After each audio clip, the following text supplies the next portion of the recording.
It's strange that was one of the first songs I ever learned, just the first ballad. And that ending with the rose and the briar growing up from their hearts and intertwining appears in a lot of the ballads. There are sort of cliches like that that keep coming up in the ballads.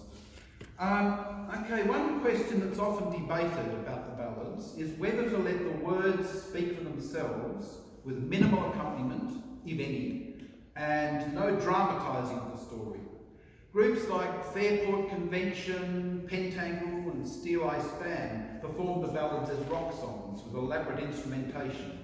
And I suppose there's a place for such interpretations, especially if it brings these great ballads to a new audience. But personally, I like to keep my performances simple with basic guitar accompaniment and often a cappella. However, I do like to bring out the drama of the story sometimes, which purists probably wouldn't approve of.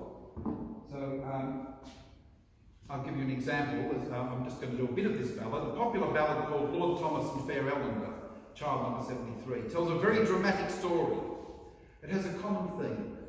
Do you marry the woman you love or the one your parents want you to marry? So I'm not going to sing the whole song, but it begins like this. Oh father, come riddle to me. Come riddle it all as one, and tell me whether to marry fair Ellen or to bring the brown girl home. The brown girl, she has house and land, fair Ellender, she has none, and therefore I charge you with my blessing to bring the brown girl home. He obeys his father, but makes the mistake of inviting fair Ellender to his wedding. When she arrives, he announces to everyone that she is the most beautiful woman in the room. So how do you think his new wife would respond to that?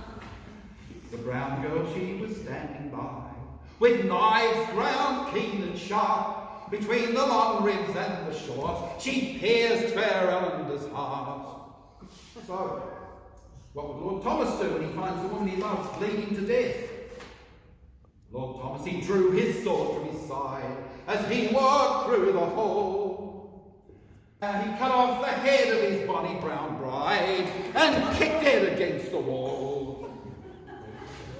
Right, I think I tend to over-dramatise that a bit. The lyrics are pretty effective anyway, especially with alliteration like bonny brown bride.